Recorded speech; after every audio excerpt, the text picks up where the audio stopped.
It may be something you need to stop doing. It may be something you need to start doing, or there's something you need to regulate. There's always something to pick, even if it means behavioral or something someone said, or even a vocabulary. So at any point in time, having the mind that we're going to share insights, it's double looped. You're going to give me some, I'm going to share with you what I have. And the essence is that after it all, we must have an action plan. So knowledge is good. Everybody understands that we say knowledge is power. That's good.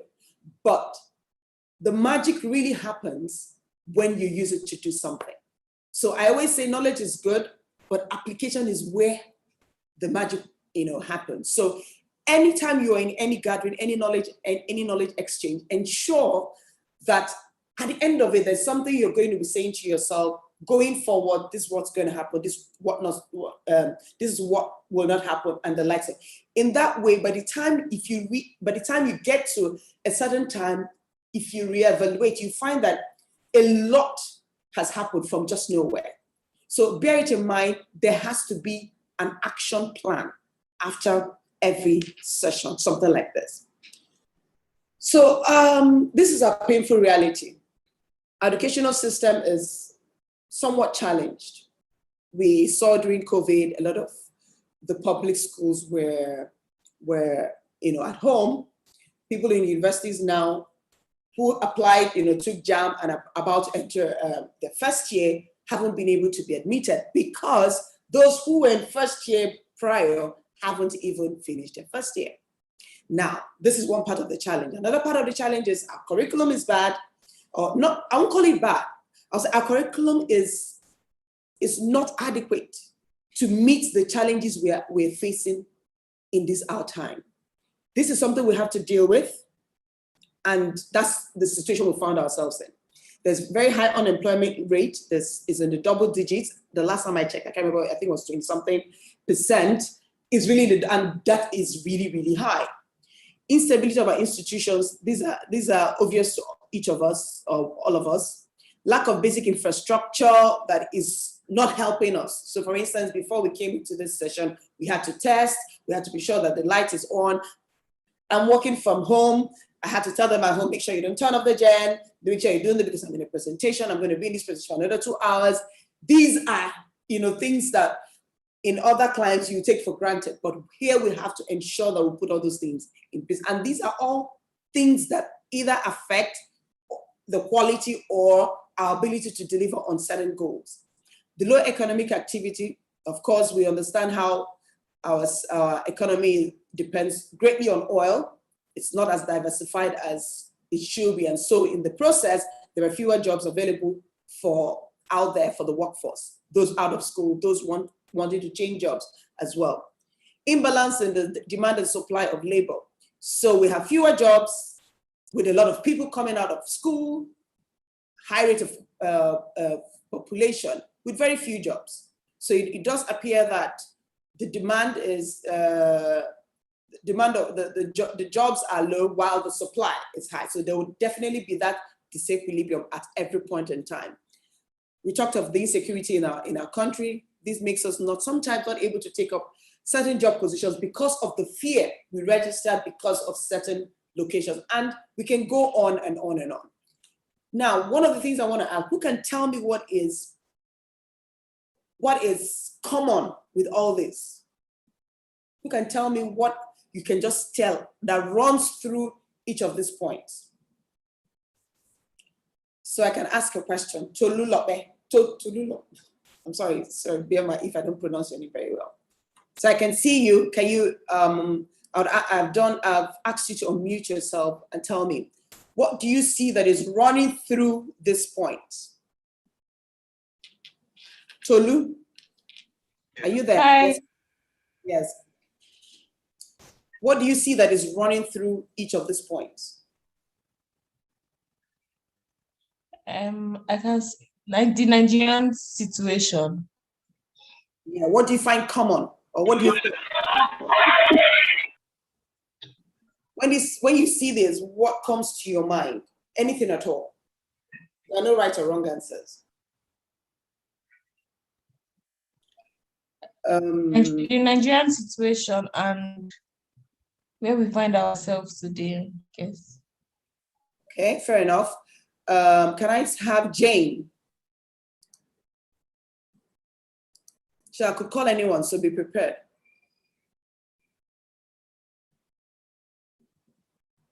Jane?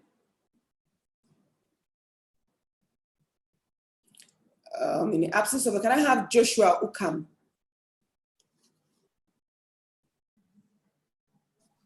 Hello. Yes. So tell me what comes to your mind when you see all this? I think to me, what comes to my mind is the fact that we are overpopulated. So that's actually been the cause of every point listed here. Okay, fair enough. Can I have Elijah? What common thing runs through each of these points?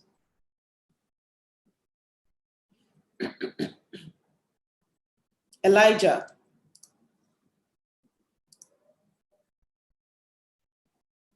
Elijah Ejabasi. Yes, yes.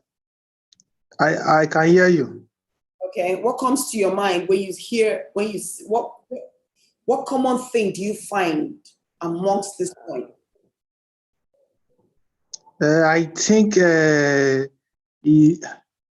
government is not working enough to ensure stability, in our system. Okay, so fair enough. So what I really wanted us to share was that pretty much all these points, we really don't have control over them because we're not in government. I don't know if there's anyone here in government or is capable of influencing some policy in one form or the other. So somewhat, it does appear that we really don't have control over the educational system. We can change the curriculum, employment rates, we may not be able to do so much, instability of our institutions, whatever it is. But the reality is we have to move forward. We have to find the jobs. Things have to go on.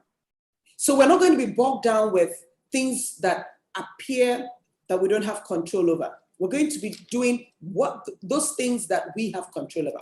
Because it's very convenient to say, oh, there are no jobs. Oh, that is that. We tell ourselves stories, and it would make sense to us. It would validate what we've always wanted. It will validate our limiting beliefs. It will validate, our supposed, victim mentality. It would make sense, and there's no one you would tell that will not bear with you. But the truth of the matter is, you're still where you are if we are fixated on this is the problem. This is the problem. We need to find what we have control over that we can make influence and, of course, rise above whatever challenge we have. Because the challenges have been here and they're not going away anytime soon. We just have to learn how to navigate through it, and get something out of it all. All right? I don't know. Sorry. Okay. So next question. A lot of jobs are not advertised. Why? What's your view? What do you think? Why do you think they're not advertised? Can I ask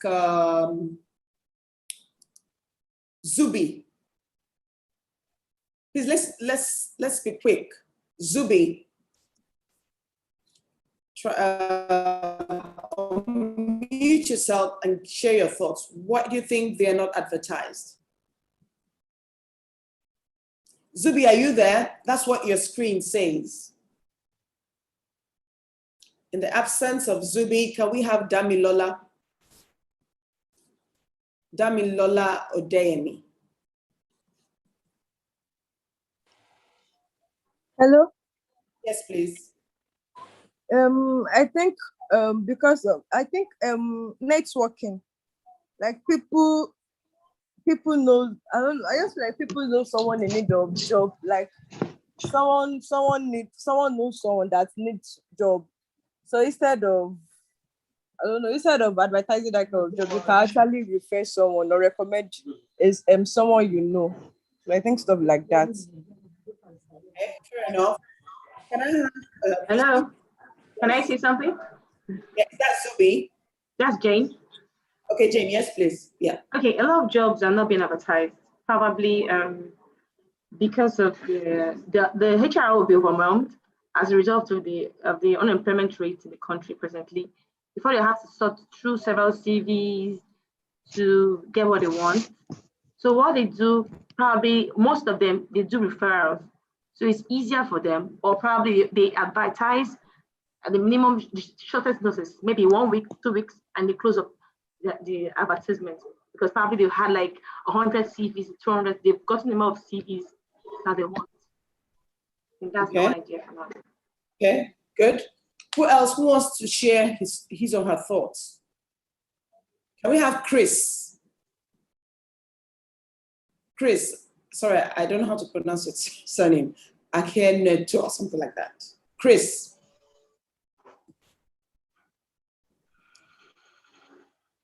Chris, can you unmute yours? Okay, good. Chris. Hello, good afternoon. Good afternoon. I think one of the reasons why most jobs are not advertised is some companies will want to save costs.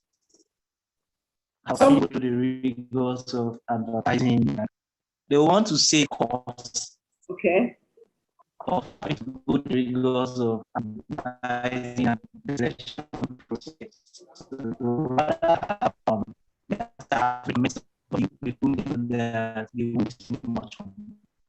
Okay. Okay, good. That's okay. Hello. Yeah, we can hear you. That's okay. Thank you. Thank you for that contribution. Can I have Oluwa Kayode?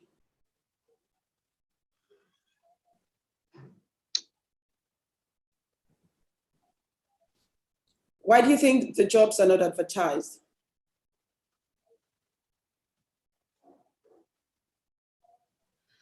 Good afternoon, ma.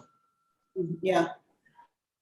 One reason could be possibly the recruiters want to see how effectively applicants can utilize networking skills such as LinkedIn.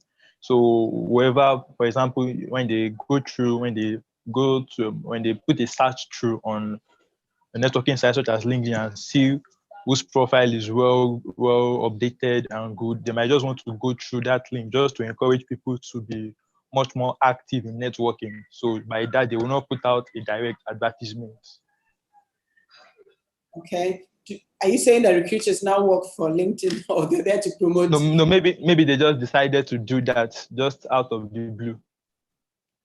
Okay. So we're all very correct in different ways.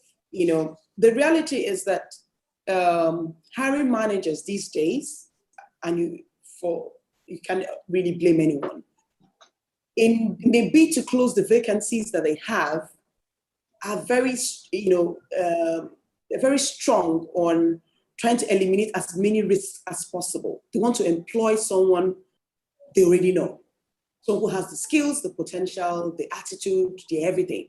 So in that way, if they know the person or relatively well, or to some extent, they kind of are able to sieve away those risks that you would typically have when you are employing someone from the blues.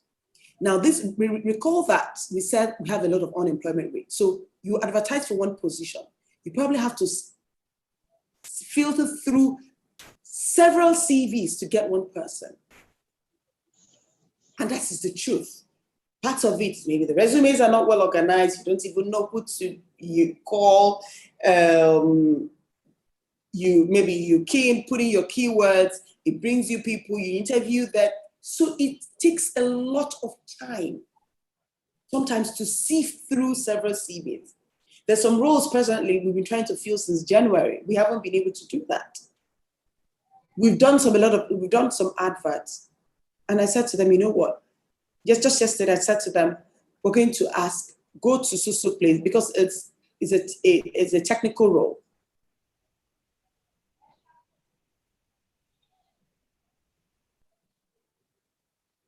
Now said, perhaps this is also why we're having this discussion today.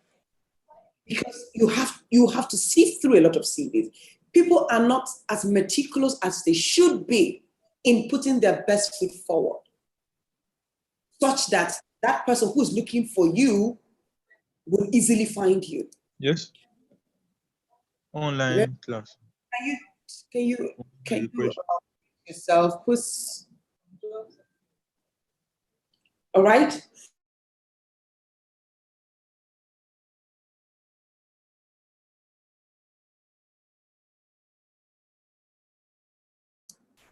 So in a bid to minimize their risk, save time, sometimes also keep the job vacancy confidential, or maybe it's a very strategic role, or there's just so many reasons. But a good part of it is people want to be sure that whoever they're bringing has the right skill, has the right attitude, will minimize their risk of hiring. And one of the best ways they do that is through referrals. Please, do you know? Or they go to LinkedIn. So you would hardly see those roles. Oh, this organization is hiring. So if you don't see it, how do you know? And those are the things that pose real challenges for any job seeker, because you're saying to yourself, how then would I even advertise for apply for a role if I don't know the role exists? And that's really what we want to try to do today, to see how can we access those hidden jobs in very sometimes conventional and even unconventional ways, because there's really no particular way of eating fish. What we say, there's no particular way of eating the fish. You can start from the head, you can start from the tail, you can start from the middle. But the idea is that you're eating the fish. That's the most important thing. So in trying to do that, I'm going to try to discuss 4 points that I think that if we're able to pay close attention to, we may begin to see that value that we seek. One of it is our network, the quality of our network, in the things we do, the people we mingle with, the associations we make, everything around it. Also, the visibility that we have. If there's a proverb from where I come from. They'll tell you that the stream, the water will only carry the leg that's seen. If you're not in the stream, if you don't get to the water, you can't be drowned, so to speak, because the sea or the flow of water will only carry the leg that is sunk into it or something like that. So the idea is, if we are not there, if we are not visible, if we are not noticed, the chances of us being there or being considered is so limited.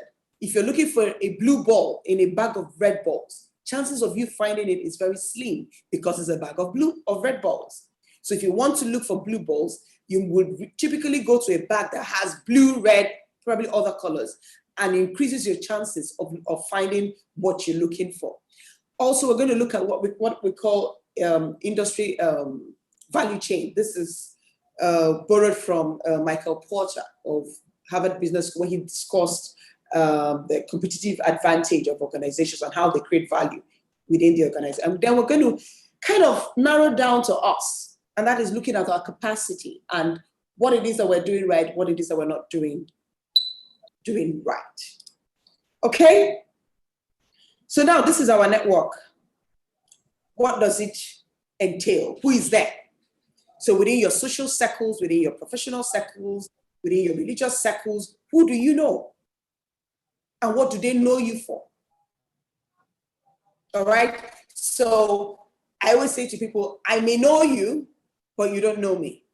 So some of us are very good at dropping names. Oh, I know this guy, we're in the same committee.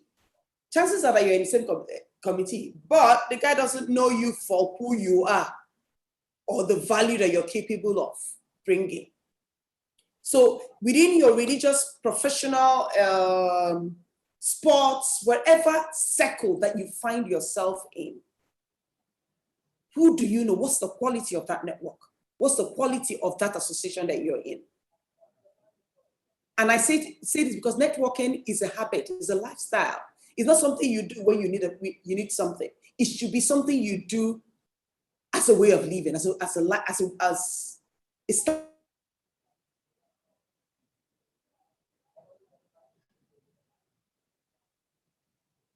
okay, today I'm going to do it. This is what I'm going to do now. Because chances are that you are going to lose the opportunities that come naturally to you. And there's no rule that says it's always here that it will work. The same way we know that ideas sometimes come to us when we're in the bathroom, when we're walking on the street. It's not when we're actually seated to study. So who is within your network? And I always use this acronym, CAR, which is, who do you know? And do you have access to that person? If you have access to that person, does that person have authority to help you in different ways or in the ways that you actually need at this point? And if that person has that authority, can that person refer you or truly recommend you? So I can be in an organization, I can be in a professional, they know you, you know them, right? You have access to them, I have you on my phone or whatever. Now, does the person have authority? Perhaps the person has an authority. The person maybe knows two or three strings to pull. But then, are you sure that person can recommend you? If that person cannot recommend you or cannot refer you, it means you need to do something different. You need to find what that issue is, because it's in those settings that information is passed. The same way they tell it to you that big businesses are discussed when guys are drinking alcohol in the Ikoyi club, in the KECCareersAdvice club, in this and that. That's where the big businesses are. Hardly would you find when everybody's in suits trying to, because it's in those settings that our guards are let down. People are able to show who they are. You discuss varied things, you're able to bring stuff, and people are like, oh, what do you do? And the person is like, okay, I do ABC. You're like, oh, okay, we should meet after this. They exchange cards. And that's where it starts. Because people want to do business, people want to associate with who they like most of the time. If you don't have that likability, that right attitude, so every box may tick, but the very thing that makes you who you are, or that attitude that is there to prevent you from getting to the next step, will be the hindrance to you getting to the next step. So like I say, Carl, do you know the person? Do you have access to the person? Does the person have authority? Will the person be willing to recommend you at any point in time? If those things are not there, then you need to have a rethink. You need to reevaluate what's going on. I take this for example. I usually use this as an example. You may know the governor of Lagos State, which is, we attend the same church. Fair enough. Do you have access to him? Well, I see him in church. I greet him most of the time. So if you consider that an access, does the person have authority? Oh, sure, the person has an authority. That's the Lagos State governor. Can the person recommend you? That you're not sure of. So that means that contact that you have, as at now, it's not so much of value to you, because you have to convert it in some way. You probably need to increase the access, because you've ticked the authority box. You now need to find, how do I improve that access in a way that the person sees the value I'm able to offer? So that the day I ask that person, please, can you refer me or can you recommend me for this? The person is actually willing and is able. The person has seen you in your normal setting and you have acted and been able to create that value. So let's audit your contact. Look at your phones.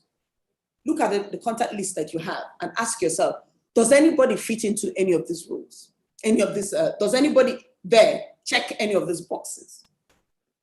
Who do you know? Just look through so that you're sure that it's not technicians or, and I say this, if you look at the screen, you will see this plus. This plus is this person or your network should be vertically and horizontally. So you know the people on top, the people below, and the people maybe you are at par with. Because everybody has something to contribute to the bigger picture and to where you're going. Sometimes it may be idea. Sometimes maybe gossip. Oh, I heard these people. Now, because you know what you're looking for, you're able to, plug in all those information into something and you're able to use it for the bigger thing that you're looking for. So if you look through your contact, just do an audit. Who do you know? If there's no meaningful person there, or ask you who has, maybe I have access to, the fact that the person is on your phone pretty much relatively you have access to the person. Now, does the person have authority? Authority is not about money, it's about influence. And the influence the person is able to wield. Does the person have that capacity? Because sometimes the person is here, but the person knows Mr. C. Meanwhile, you don't have access to Mr. C. But then with having access to Mr. B, you're able to get access to Mr. C. And most importantly, will that person be willing to recommend you? Those are so if you're not able to tick that box, that's where you need to start working on. What can I do that would make this person remember me on the D-Day? So I usually use this box. So when you go home, try to do this for yourself. Who do you know? Do you have access to this person? Now, the access is I can call you up and discuss the challenges I'm having. Not that I know you have met you before, we're in a committee in church, or we're in the same professional association, or we're in the same WhatsApp group. If you cannot chat up the person, say, hi, good morning, good afternoon. Hi, do you have a minute? I want to discuss this ABCD with you, if you don't mind. So at least the confidence to do that tells you the level of access you have. Everybody, all of us here in Lagos, we all know Lagos State Governor. We probably have his number, but that is not an access. Access is that you are able to make that call, you're able to discuss it, and that person is ready to give you that audience that you seek. Now, does this person have potential authority? Authority, like I said, is influence. Can this person refer you or recommend you? This is because, particularly when you're building relationships, you have to front load it. It's not something you build on the D-Day. It's something you build when you probably don't even know. That is why I said from the beginning, networking is a lifestyle. If you know where you're going, wherever you are is an opportunity for you to set yourself apart at every point in time. Relationships must be built pre-problem, so that on the day of reckoning, the person is like, oh, no, this person has been good. No, this person has been there, all right? Because it's not the day you need that problem that you now call. The person will be like, well, when did you call me last? I recall those on Instagram. I saw Don Jazzy make this post, and he said, please, that if you're going to come to my DM, let me know, and say hi, and try to establish a relationship before you now tell me to help you with this. And it only makes sense, because nobody wants to feel that they're being used. Imagine you meeting me today, first day you're meeting me, you've already started telling me all your problems, it will weigh the person down. The only way the person would help is maybe the act of charity, or the person has mercy, or the person is actually in need of. But you can still do that, but there's more skillful ways that, because you need to break the ice, let the person see that you're not an opportunist, so that the person, kind of doesn't push back or just find a way to just discharge you. No, just send me a resume and the person is off. That way the person is gone. But try to build those relationships pre-problem. Now, the next point is how visible you are. We've talked about the social and professional networks that we have. Which one do you belong to? Belong to them. How active are you in those networks? Some people they belong to the professionals. Like, they'll call for a meeting, you're not there. They call for events, you're not there. When you go, you're sitting behind, you're keeping quiet, you're not talking, there's no input, nothing. And I say to them, why are you there? Because you must be part of anything you've found important or worthy enough to spend your time in. Time is precious. So anything that you're going to find anywhere you're going to find yourself in, or any activity you're going to find it, you can as well put the best of what you have. Because the only way you can do that is that you've thought through it, you've decided, you've seen the thing of value. If you haven't, then don't bother. Because when you do that, then you're able to make the right investments in time, in resources, in ideas, in charity work, in volunteer work, name it. Because it is who is seen. I heard there's a proverb in Yoruba that says, is the person that we see doing the work that knows the work. You see all these musicians, they are people with beautiful voices, but we don't know anything about them. There are people that will sing here and you would have goose pimples. But guess what? They're not Tiwa Savage. No matter how good your voice is, you're not Tiwa Savage. Because it's who we know that we can give those accolades to. That's really what you want to do. Now, if you're on social media, when I mention social media, it could be any network. I really do. There's so many of them. But let's even narrow down to LinkedIn.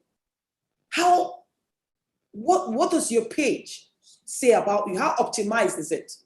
In setting out your skills and everything about you, are you using the right keywords that, that would typically attract anyone who is looking for someone like you with those kind of skills? How have you set yourself out? What kind of contents do you share on those platforms, or are you just blank? Now you don't have to be sharing very technical. Sometimes it can be that you show your personality, you show your interest, you fuse it with some knowledge and the rest. But you must show that thing that you want to represent, that you want people to know you for, such that tomorrow they can say, okay, you know what, there's this guy I always see blah, blah, sharing this information. Have an opinion in industry issues.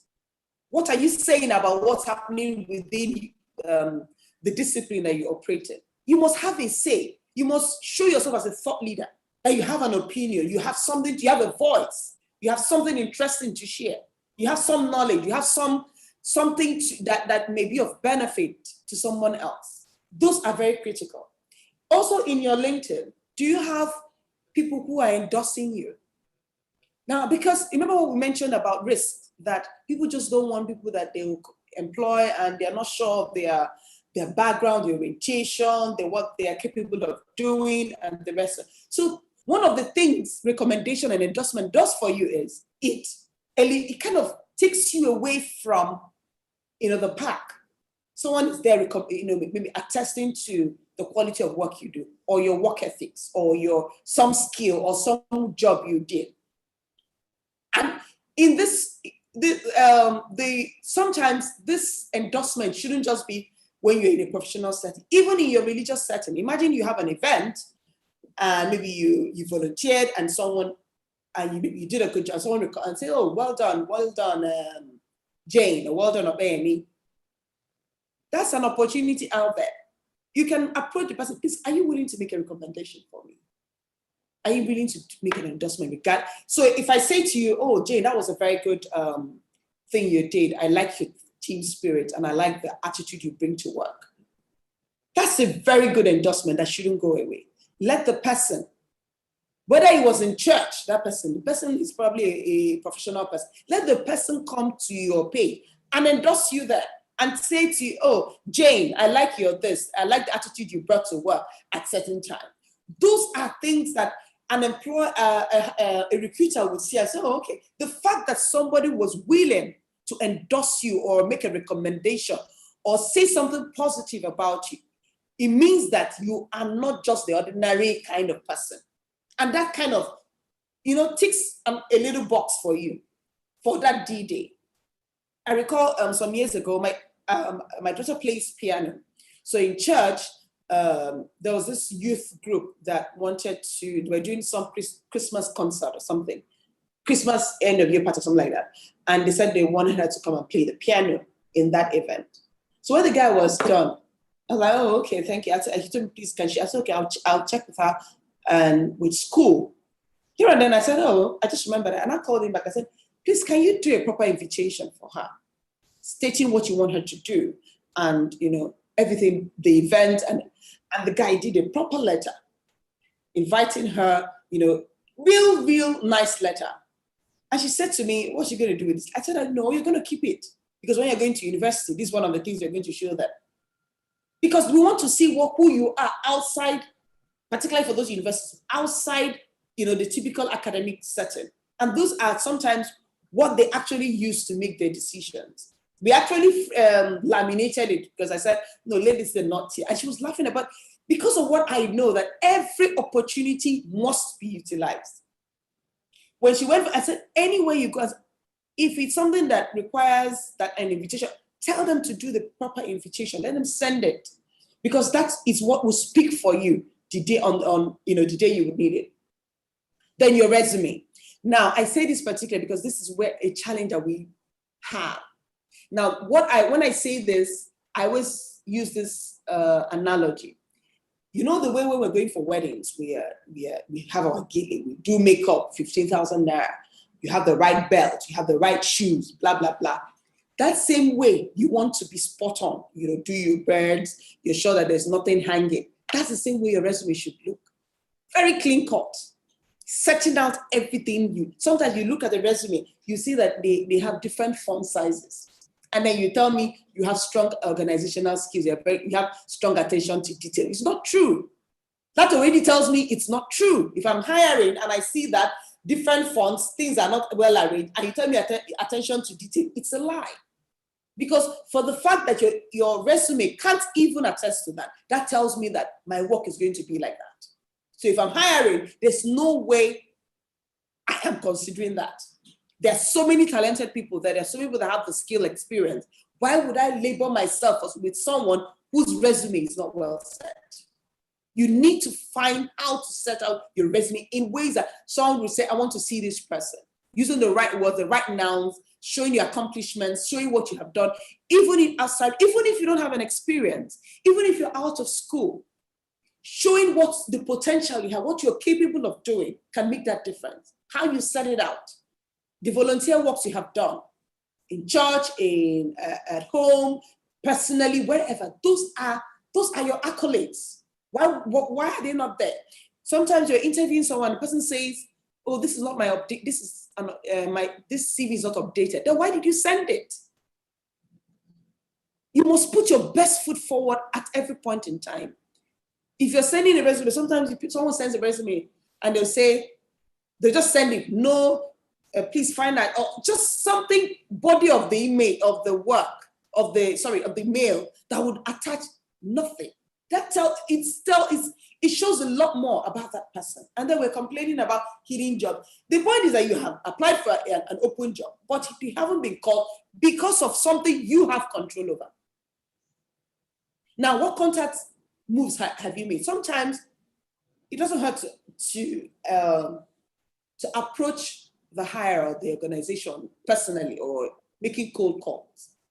The worst thing that will happen, you will get a no. So if you're still considering, I don't like her, then you're not ready yet.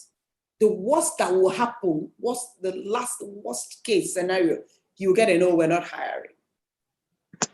But maybe the way you have said, oh, thank you for your audience. Thank you.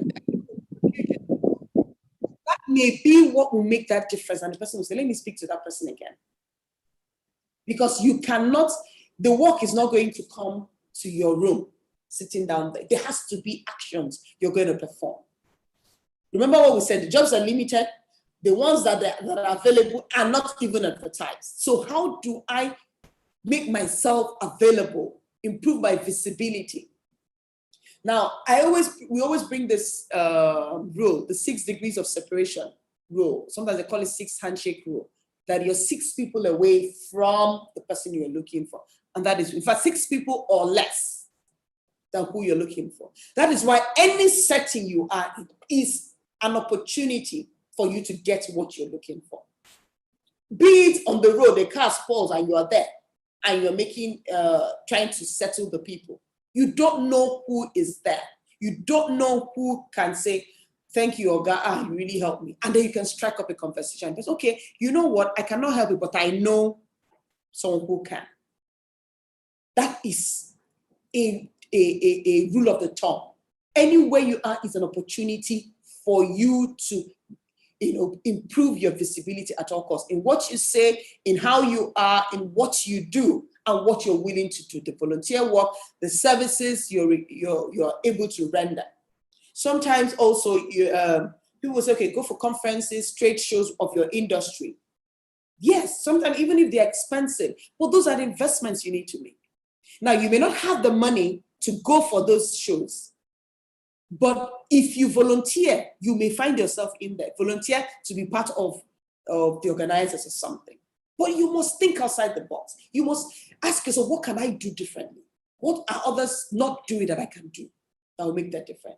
Then I say the 30 seconds commercial. We're going to talk about that much. I think it's much later. The idea behind it is within 30 seconds, you must tell us who you are. This is a typical, sometimes in an interview, tell me about you. You must articulate that. Because your 30 seconds, this is sometimes, they call it 30 seconds elevator speech. And you must have it ready. This is like the commercial of who you are and the benefit that you bring and the contribution you're capable of making. That must be articulated and you must have it laid down somewhere. You can start by, this is everything I am. And you start eliminating because you must find those keywords, not jargon, words that pretty much explain who you are. If someone meets, and you can have it for different settings, for your job fair or career fair, interview, or you're in a social setting, or you're in church, you can actually have, when you know those keywords and you're saying to yourself, this is what I need to always highlight at every point in time. Someone meets me now and says, who are you? I always check the setting I am in. If I'm in a setting where it's a HR, I bring my HR part of me. If it's a setting where maybe the mediators, I bring my mediation skills. Hi, what's your name? Oh, good morning. My name is Amuche. I'm a mediator. I help organizations resolve their commercial disputes in ways that their disputes are confidential. They're part of their case, and I save them a lot of time and cost. I'm not talking about I'm a mediator, I've been qualified for 10 years, blah, blah, blah, I just qualified. No, that's not the point. The point is what's the need for that person. So I've highlighted to you who I am, I'm a mediator. Now, if I say I'm a mediator, you may not know what it is.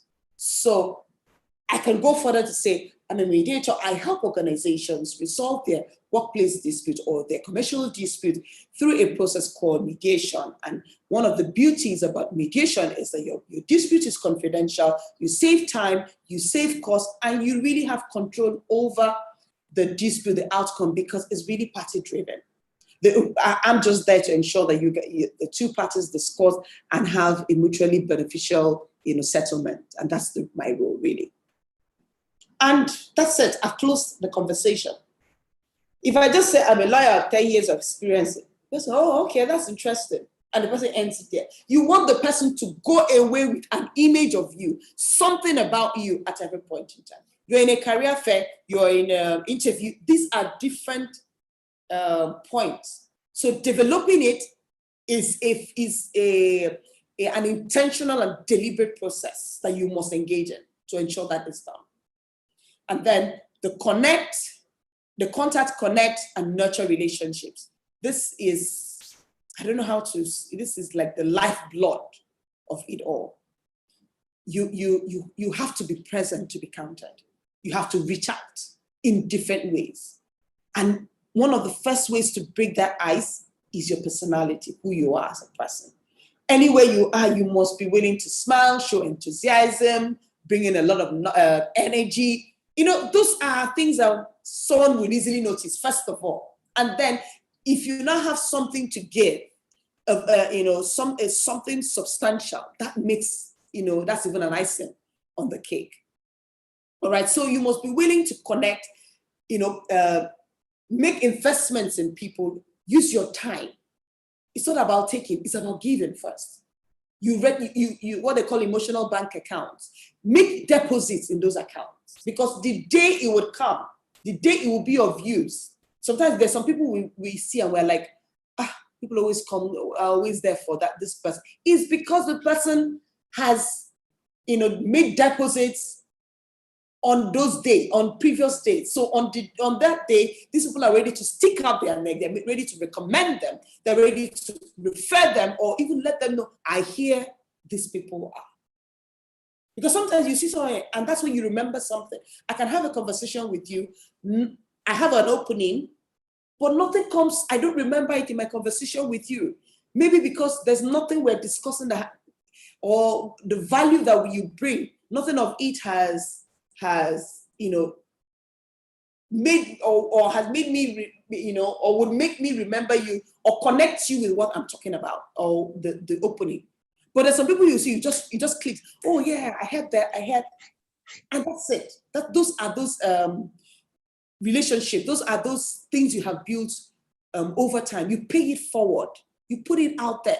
Starting now, from today, what can I do differently in my circle, wherever I am? I must begin to make those differences.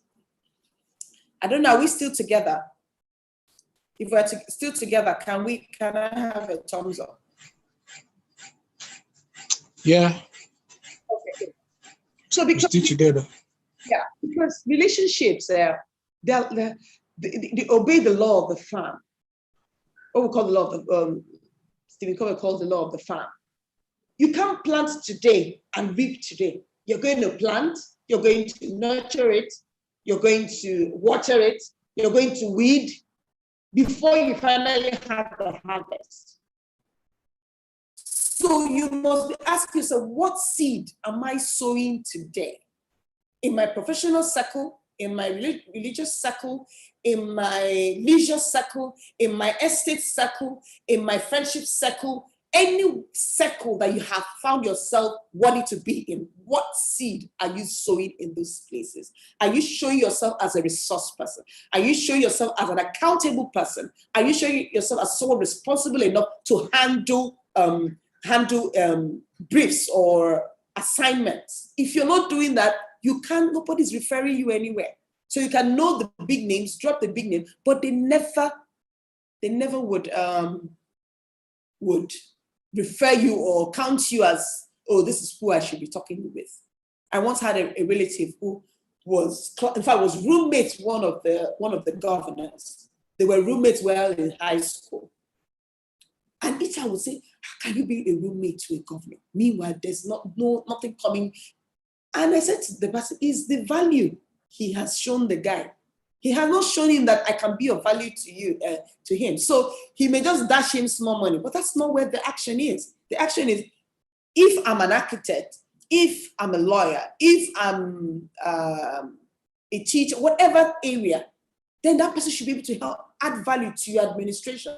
And then you're able to bring that person to bring his or her expertise. But if you don't show those values, the person can recommend you. The person can call you in. The person may be helping you out small, giving you fish to eat. Or you rather should give you opportunities that makes you fish. That way you would fish the amount of fish that you actually need at every point at those times. So that is why also that relationship must become, you should compound your relationship. So I know Mr. A, I have an event or I meet Mr. A somewhere. Mr. A brings Mr. B second generation contact. I should be able to move on to, get to know this person. From this person, get to know. You should be compounding your relationships wherever you are. This is not easy. Sometimes it comes natural for some people. Some people have to work on it, be deliberate and very intentional. But the truth of the matter is something that needs to happen. So however way it would happen, it should happen. That's the truth. So that is the thing, because you don't know who is going. You may have known this person in contact here. Meanwhile, this is the person that actually gives you the big break that you're looking for. But if you realize that this contact came from this and this person came from this, then you will know that maintaining this relationship, getting to know this relationship that came from this person is very key, and then so that you're moving on. So for instance, I know Mr. Generation 1, Generation 2, then I do something for Generation 2. I can go back to Generation 1 and say, oh, thank you for that contact he gave me, or that guy he introduced me to. He was quite helpful in blah, blah, blah. This Generation 1 is feeling very confident, is very, very good with himself. Oh, I was able to be of value to you. The person is even more willing to introduce you to someone else. Particularly if second generation is able to give this person feedback. Oh, that this guy was really very resourceful in that event. Oh, really? Oh, that's good. This person is ready to recommend you to another person. And that is how your network keeps expanding. Some people can be in a place 1 year, 2 years, 3, and they know nobody. Nobody knows them. Everybody only knows your first name. Oh, this guy that comes here, blah, blah, blah. And that's all there is. That shouldn't be. If we are looking for them, we can't have access to those things that we're looking for.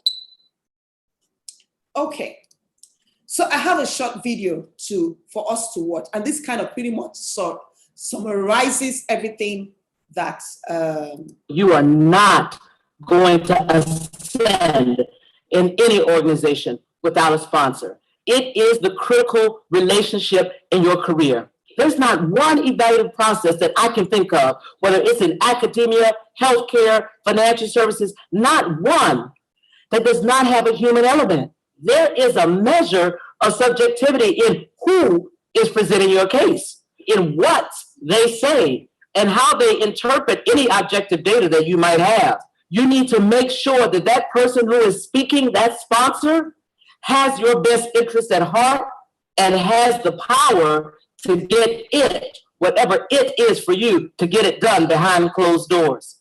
Well, how do you get a sponsor? There are two types of currency in any environment: performance currency and relationship currency.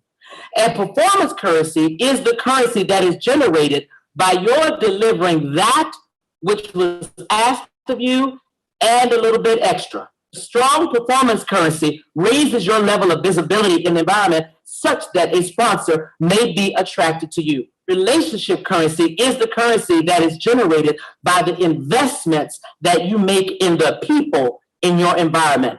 You cannot ask someone to use their hard-earned personal influential currency on your behalf if you've never had any interaction with them. So it is important that you invest the time to connect, to engage, and to get to know the people that are in your environment. And more importantly, to give them the opportunity to know you. Because once they know you, it is a higher probability that when you approach them to ask them to be your sponsor, they will in fact answer in the affirmative. The script goes like this: Jim, I'm really interested in getting promoted this year, but I am aware that somebody has to be behind closed doors arguing on my behalf and pounding the table. You know me, you know my work, and I hope that you will feel comfortable arguing on my behalf. If Jim knows you and you have any kind of a relationship, there's a very high probability that he will answer yes. And if he says yes, he will endeavor to get it done for you. Let me give a word to the would-be sponsors that are in the room. If you have been invited into the room and if you have a seat at the table, you have a responsibility to speak. If somebody is worthy of your currency, spend it. The way to grow your power is to give it away. And your voice is at the heart. And your voice is at the heart of your power. Use it. Thank you very much.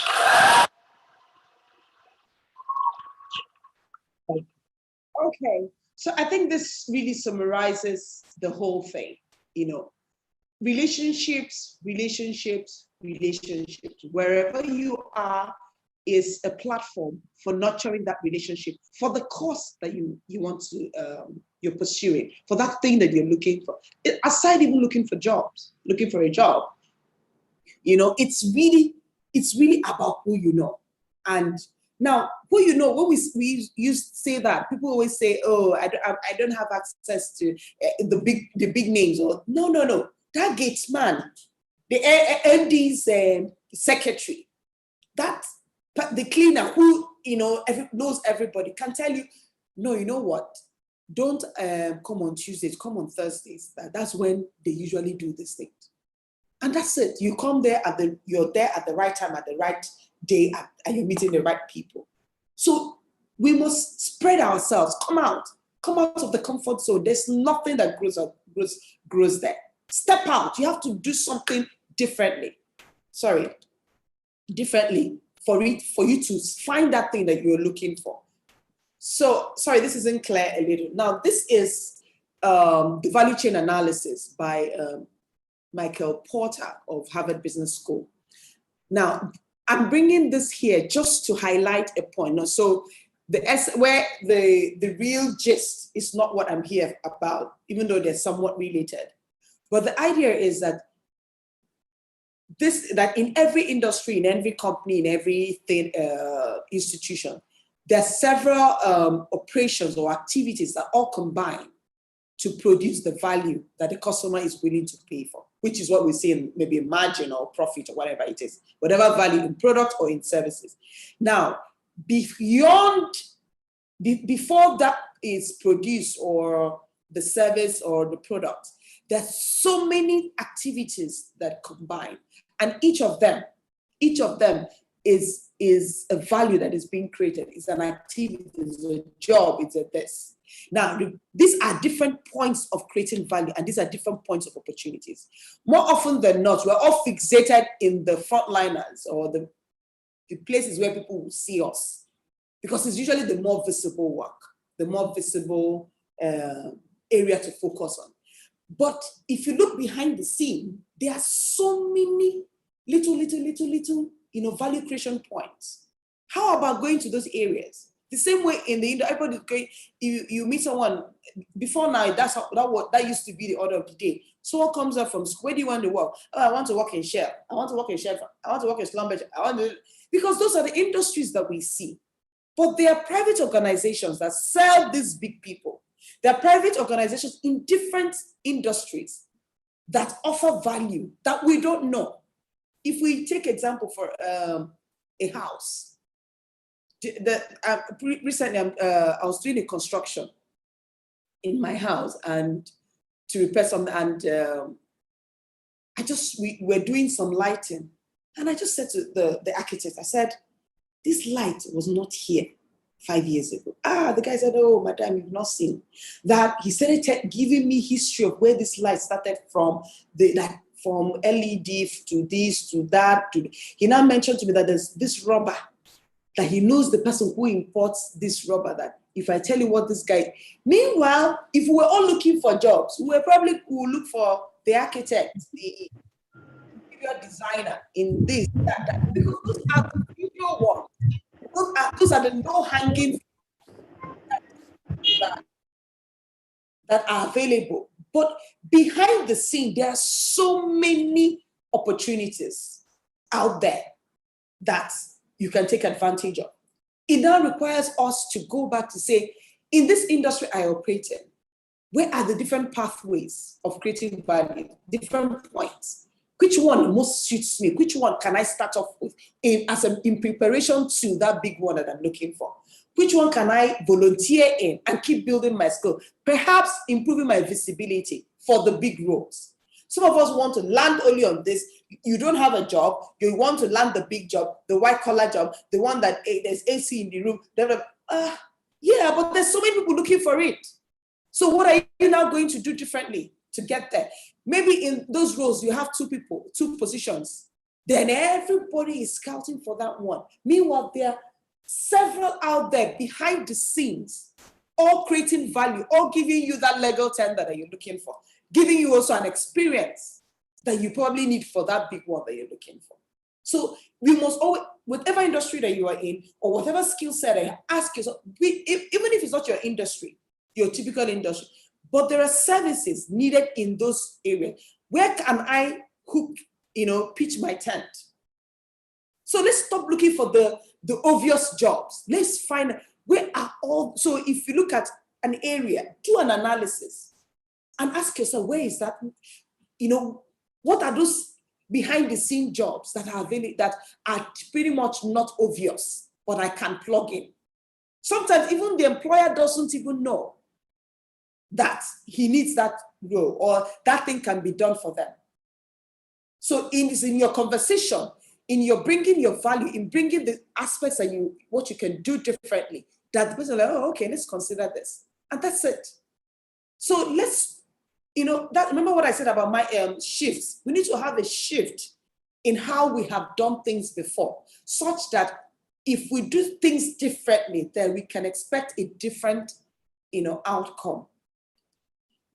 So I use this example, I use the music industry, for instance. Sorry, I don't know if it's so clear. So we usually see the artists, the musician, Tiwa Savage, the Davido, the Whiskey. Those are the people we see. But there are several people behind. You see, I don't even know some of these acronyms, but these are value creation points, each of them, plus the makeup person, plus the person doing wardrobe, the script writer, the location manager, blah, blah, blah. Those are different, but we never see them because they're behind the scenes. But each of us, you see someone coming, I want to be this musician.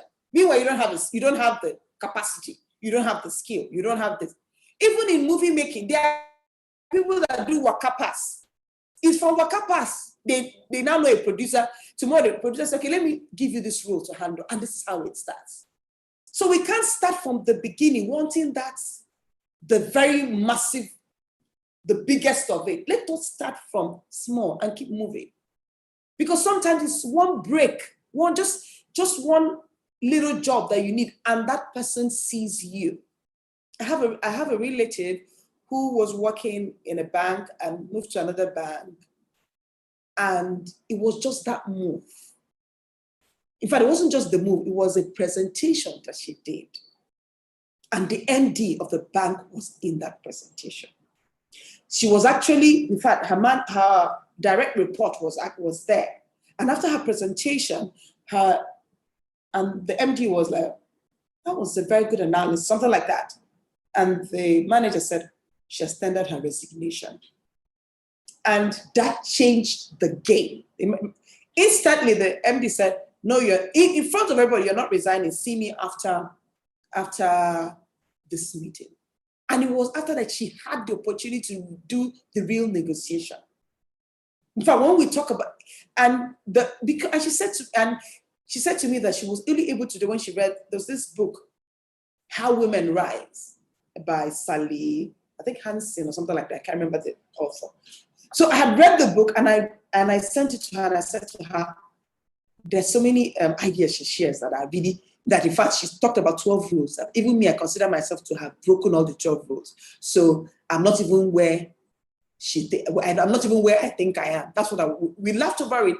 This was like maybe 6-8 months before this event. And she said, after reading that book, that it was that thing that helped her, put her best foot forward, even in her negotiation, in everything that she did. So at every point in time, don't be reluctant, don't be shy or fearful about or feeling ashamed. No. It's you. It's what you call your dog that it is going to bear. If you call your dog Bingo, it will answer Bingo. If you call your dog Amuji, the dog will answer Amuji. All right? So every point in time, look through your industry because these are really jobs in different forms. Pitch your tent in one of them and start from there. And don't wait till the big one lands. So let's get down to you. I use this to show the lens. This is now you we're going to be looking at.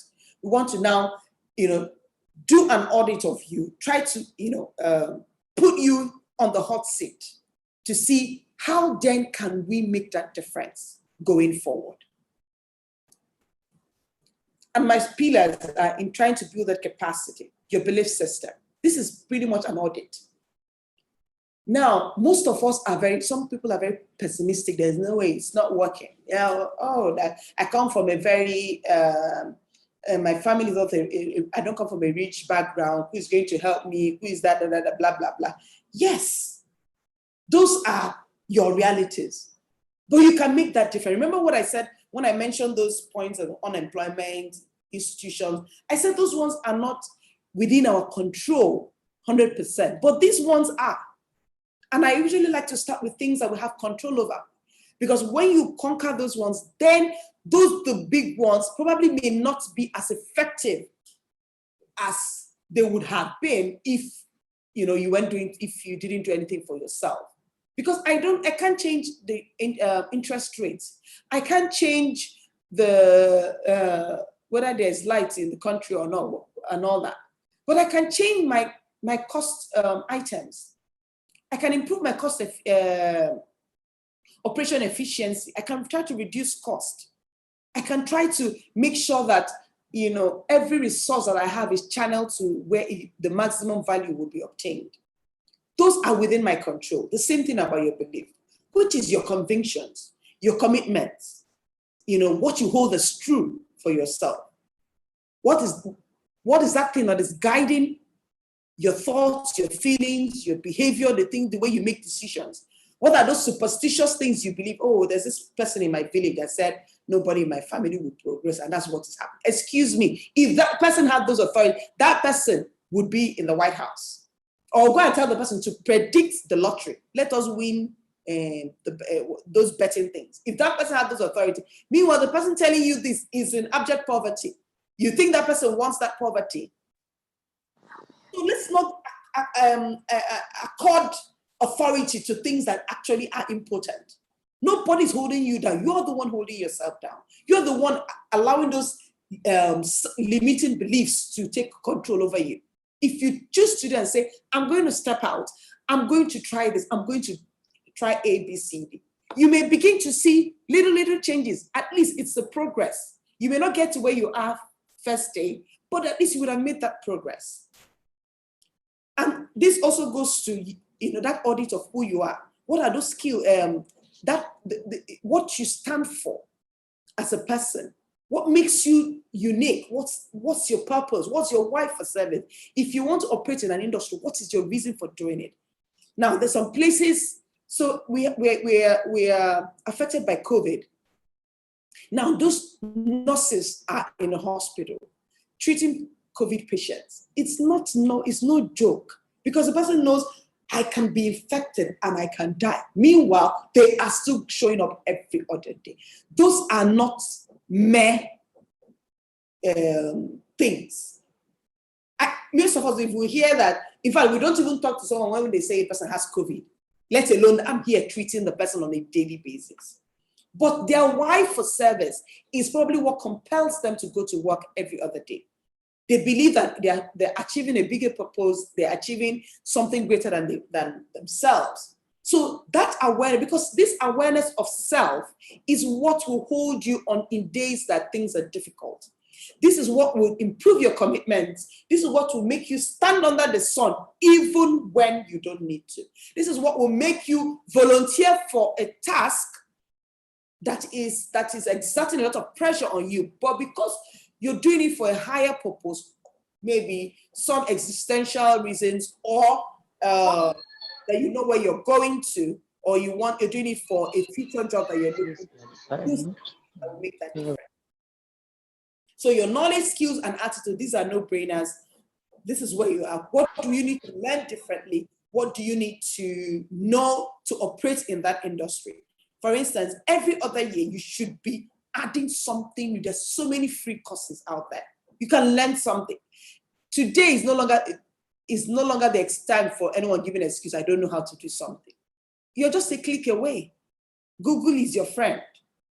So everybody now, like if you tell me now you're proficient in Microsoft Word, and I'm like, before, were we not going to be proficient in Microsoft Word? Well, okay, how are you going to operate?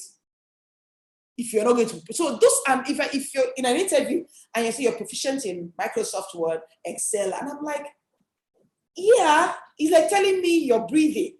If you're not breathing, you'll be somewhere else. So there has to be something else you're bringing to the table. I recently interviewed a lady, and she wasn't quite articulate, from the beginning. I didn't know. I was trying to, I felt she knew what she wanted, but I just said to her, okay, you know what? You're a fresh grad. Tell me exactly where you think you fit into the world of work. Where can you start from? And she was not able to articulate that. My usual self, I was like, okay, thank you for your time, blah, blah, blah. But I just said to her that I knew it was a duty on my part. I said to her, you need to go back. This is what you need to do. 1, 2, 3, 4. I said to her, understand how, or rather create a line of sight between what you do and the world of work, no matter in any circle at all it may be. If you read linguistics, if you read blah, whatever that course is, no matter if you can't think it in a particular way, find how else it can add value. Then that should be what you be using as conversation. If someone says, introduce yourself to me or tell me who you are, let it be what you're going to say. Start from there, then it can help. At least, because if from beginning you're not scoring the points, it puts the person off. I don't think, okay, when they now ask me this, I'll now tell them this is where no, it starts from what you say about you, the skills you have, the thing. Okay, I come for an interview, you're sitting down. Yes, my name is Amuchi. Well, there's no energy. In fact, I've had to tell people, come on, put some life into what because it's who you are that you're going to bring to work. They're not two different personalities. And the best way to predict a future is to look at the past. What have you done in the past? Show it. Whether it's in a professional setting or not, show it. If you have organizational skills, good. Have an example ready-made that you can use to, reinforce what you're saying about yourself. Find this, whether it means you crafting this, craft it. But put your best foot, and that what you have done, what you're capable of. And even if you don't have an experience, and you say, how do I show my skills? And show what you're capable of doing. By the time you're able to explain it out, it improves your chances of, having that job that you have, you're being considered. And like we said at the beginning, there has to be a plan so that you can walk to the answer. Let's not make an assumption. We're not going to make an assumption or wish or hope. No, hope is not a strategy. There has to be a plan. You plan for what would work, and in case it doesn't work, this is my plan B. Most of us watched, what's that Professor's movie? I can't remember the name again, the Professor's movie, where they rob the banks and, he has planned for plan A, plan B, plan C. If this happens, this is what happens. All right. And that is how we must always think at every point. If I go for this interview, it doesn't work, what next? And that's, pretty much what, so that there just has to be that plan. There has to be, what is the goal, or how am I going to achieve this thing that I'm looking for? If I'm looking, I remember there's 3 years ago, there was this woman I wanted to meet. I didn't know how I was going. I knew someone who I can introduce you to her. But I said I didn't want to be seen under that person's umbrella. I wanted to be seen in my own elements, on my own merits. So I said, oh, okay, that when I'm ready, I'll let you know. So what did I do? This woman had an event. She's, elderly woman, in her, I think 60s or something. There was something that she was going to be there. I canceled all my appointments just to go there. I didn't need what I was going there for, but I just said, once I'm in that circle, it gives me an opportunity to show myself, and the person is able to see me on my own merits, and then I can start off a relationship. And that was how it was executed. At the event, there was something they were saying. I said, oh, I had a contrary opinion. Those were part of the strategy. I just wanted to be seen. So asking that question, having a contrary opinion, making a new suggestion were all part of the game. It was part of the whole thing. And in doing all that, during coffee break, Amuchi, I like the angles you brought in, blah, blah. And that was how we exchanged numbers. And today I'm a phone call away from her. So you remember that I said that I had an access, but I didn't want to use that access because I didn't want that person to see me under the person's umbrella. I wanted my own merits. And so I had to craft out how to achieve that. That's the same way it works. So our next step will always be, so we've done a lot of analysis looking at it from all the sides. So the issue is now what? And the truth is something has to give. So that money you're using to cut your hair every 2 days or buy this clothes, you have to use it to go and do a course.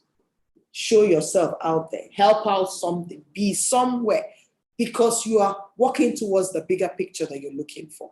So it's about what are you going to continue doing, what are you going to start doing, and what are you going to stop doing.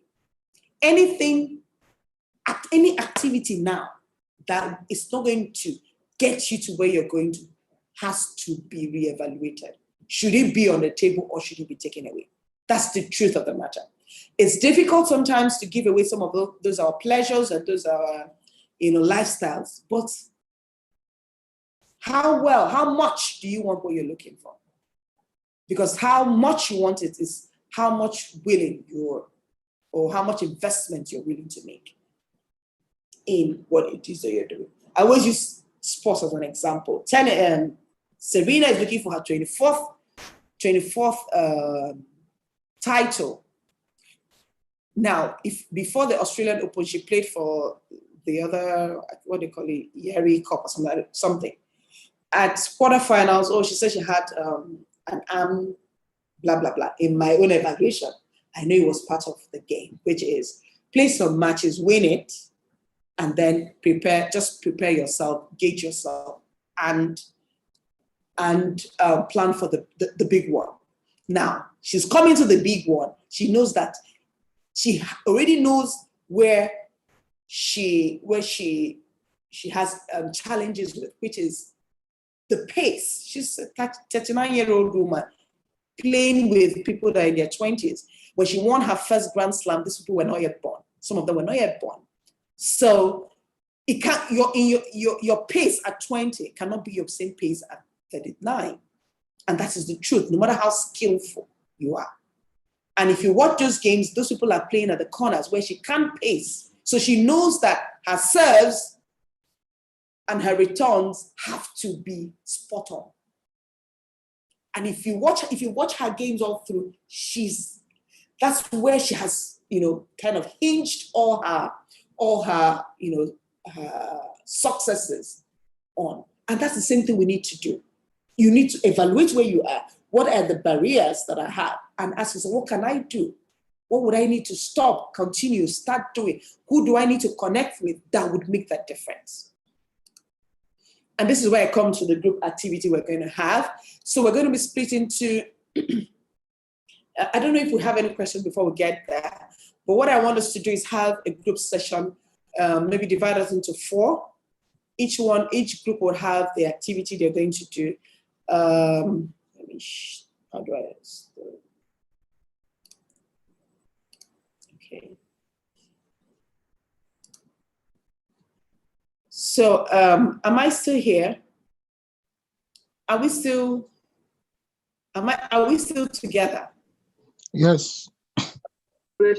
Yes, we are together. Okay, great. So we'll be split into groups.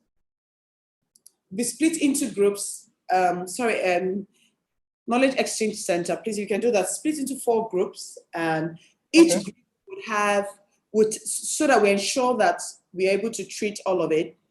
Each group will have one group will have section A, another group will have section B, another group will have section C, another group will have section D. The idea is so that we would have gone through each of the boxes. And then when we come back, there'll be a representative that will present. We'll just have like 5-10 minutes to treat in each group, and I think we'll be fine. Is that okay? Yeah. Yes, that's fine. What they will be doing, are you going to go to the group to give them what they will be doing? I'm so sorry. I just realized I hadn't shared. It was on my screen. Okay. So this is it.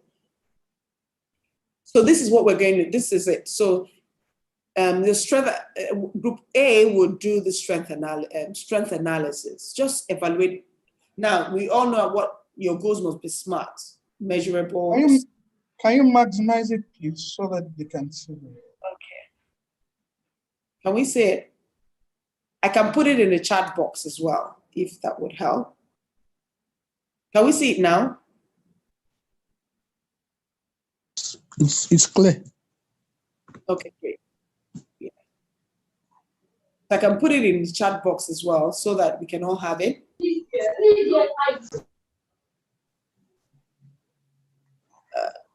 Okay. So group A. So we'll be having 4 groups. Yes. Okay, we'll be having 4 groups. So the group 1 will be taking section A, the group 2 will be taking section B, the group 3 will be taking section C, the group 4 will be taking section 4. Hope you guys get it. If you get it, just say yes, yes, yes, yes in the chat session before I break Yes, yes, out. yes, yes, yes, yes. Okay, okay, okay. So we are going into the chat session now. Hope you get it. Do you want to look at it for some time before you go into those sessions, those breakout rooms? If we put it in, if I put it in the chat box, maybe they can have it and also know. Yes. Yeah. You can put it in the chat. So let me stop sharing and put it in the chat box. I'm trying to find how to do that. Chat.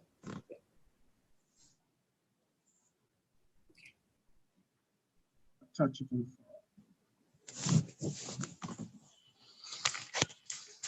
So I'm going to try. I'm going to try to put it in the chat box so that would have it.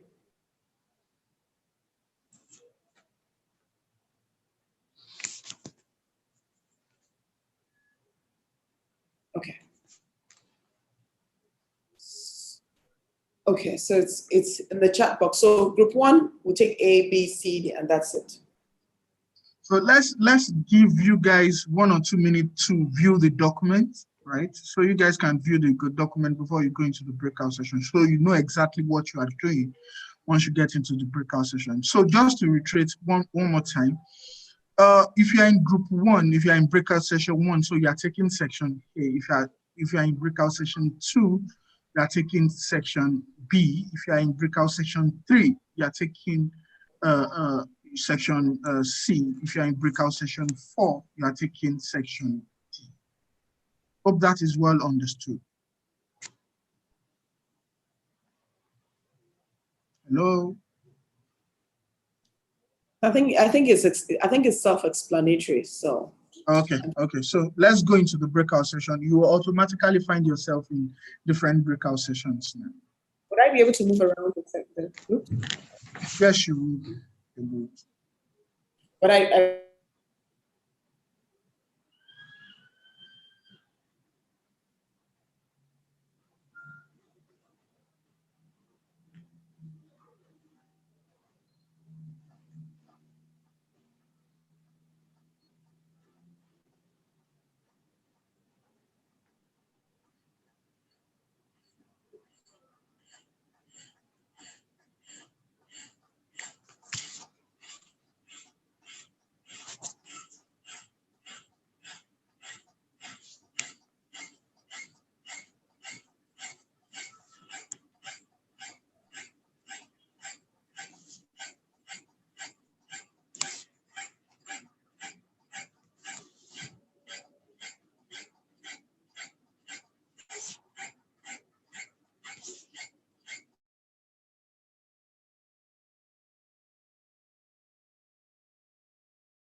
what group is this?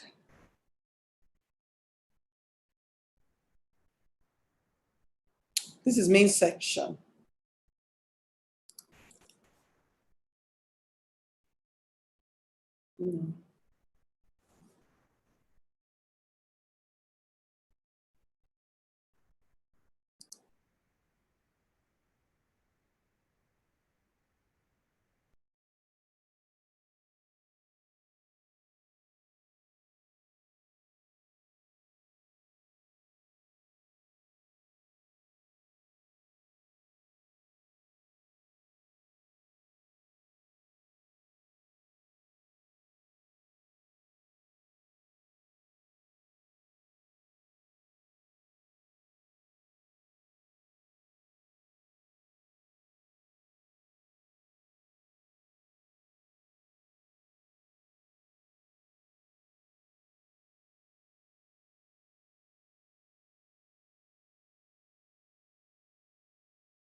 Are we back? Are we all back? Yes. Okay, great. Okay, so group one, can we have group one present? Just make it quick. Just tell us the highlights, what we need to know. And then just why we do this is so that you kind of have a feel, you know, it kind of jumpstarts you into that thing that you would need to do. So group one, so there's Cecilia. Good afternoon, Mr. Muchi. This is Christopher representing Group 1. Good. Okay, so Celia, we you can tried to... Hello. Yes, we can hear you. Go on. Okay. What we did was to make one person the focal point, because we realized that because of the limited time, we might not have the opportunity to do a thorough evaluation. That's So fair. we had Stephen on the center stage, who did an evaluation of his skill set and enhancement plan. Yeah. So going by the strength analysis document that was shared, he was able to break down the skills thoughts. For skills, he highlighted critical thinking and analytical ability. And for the knowledge, he highlighted fundamentals of accounting and the ability to effect operational efficiency and detect fraud. Then experience, cited experience in risk management and internal control. Attributes, presentation skills, reports writing skills, and interest was in risk management and strategy. Typical industry of banking and property industry. And it was able to identify enhancement plan, looking at his skill set. Continuous learning was a major point which he cited, then acquiring professional certifications, including ACA, CFE, that's a certified fraud examiner, and also going for an MBA. Okay, that's fair enough. So when you tell me something, what do you say, financial accounting or something? Was that what you said? Something around financial accounting. What's that? Accounting. Is that as fundamentals of accounting. As what? As knowledge under skills, knowledge, and attributes. So if you mention that fundamentals of accounting, what does it mean to an employer? If I know the fundamentals, what is it? Okay, I think Stephen will be in the best position to answer your question. Stephen, sorry, Stephen, whoever it is. So the point is, you mentioned this, that what you should be asking yourself is, what value is this to the employer? Remember when I said, when I introduced myself, I said, I'm a mediator. I help organizations, resolve their commercial disputes in ways that it saves them time, they're able to save the cost, and also their disputes are confidential, and puts control in their hands so that they can, because it's the mediation process is party-driven. I'm just there as a mediator to facilitate the conversation. I have no interest in the dispute. There are so many things about mediation I have not talked about.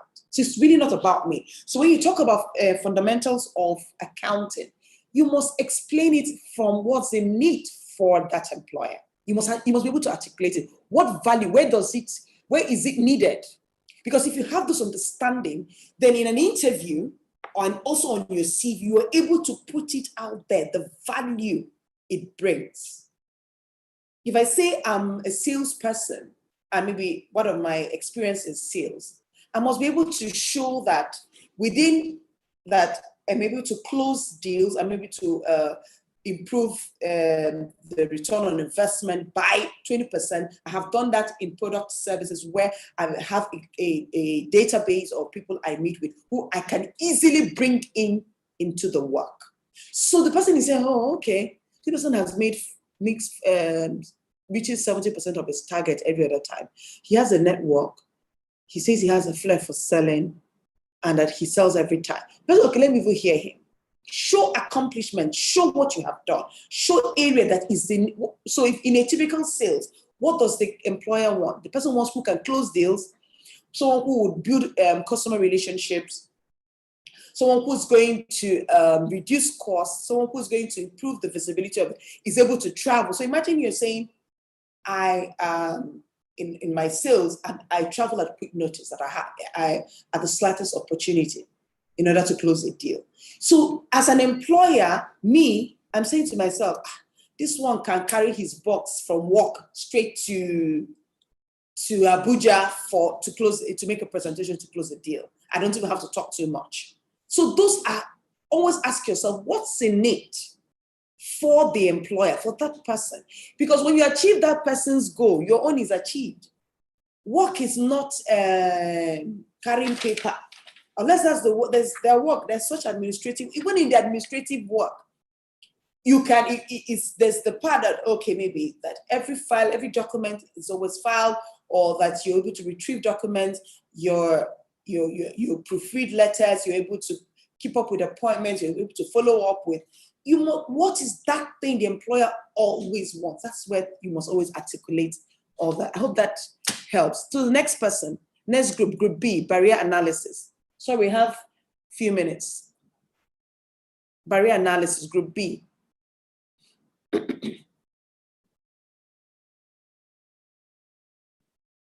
Is anyone in group B?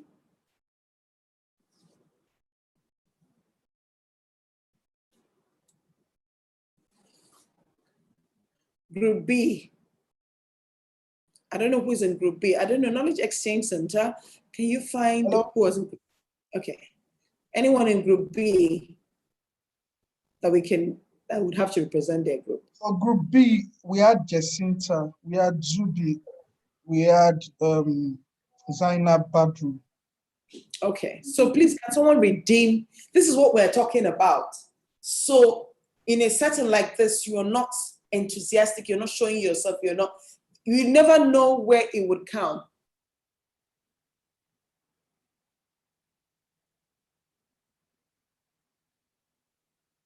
Maybe someone looking for something. Knowledge Exchange Center will say, okay, there's this guy that's always contributing. Let's put him forward. And that's it. Okay, can we move to group C?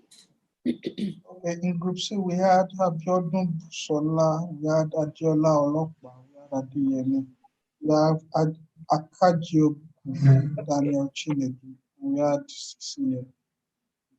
So Akajiogo, can you help us?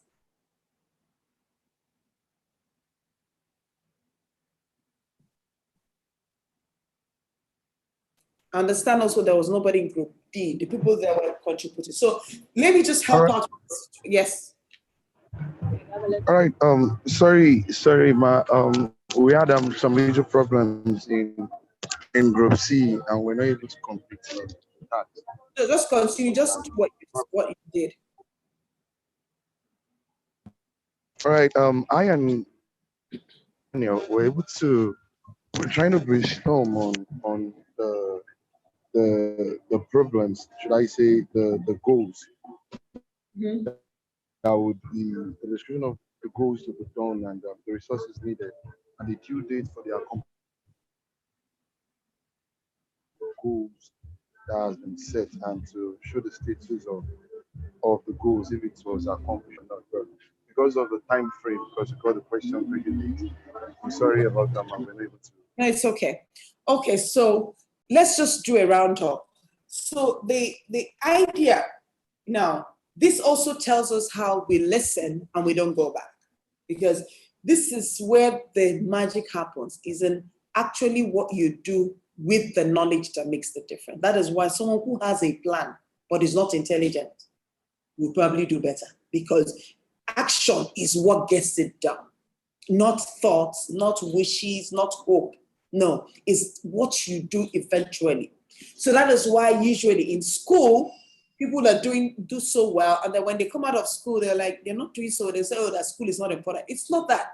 It's because in school, it's a different skill set and it's a different assessment that is happening there. in the real world, it's a different skill set, it's a different assessment.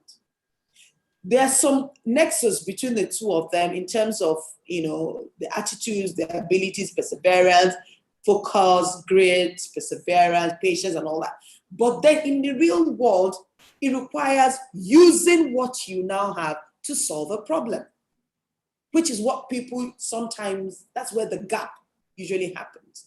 And that requires you to do something differently from what you've always done, which is you now need to move, actually move. It's no longer talk. It is now movement. So that's why that assessment is always very important, and that planning. What I always tell my people, I always like to win on paper before I win in real life. I must articulate that thing I'm looking for, see it on paper, play around it, what can go wrong, what can I do differently, so that when I step out there, I have a blueprint that I can work with. That. Yeah, the person that reminded me of the movie Money Heist, the professor. I love that movie. It had a lot of world of work teachings, just the same way sports and every other thing would have. But what it tells us really is that no matter how good your plan is, no matter how skillful you are, something can go wrong. So that is why you must have a plan B, plan C. So even when you are working, you are building your skills, you are enhancing your skills, anywhere you are, you're building your network, because those things will always come to play. In evaluating your barriers, for instance, there's one example I usually use.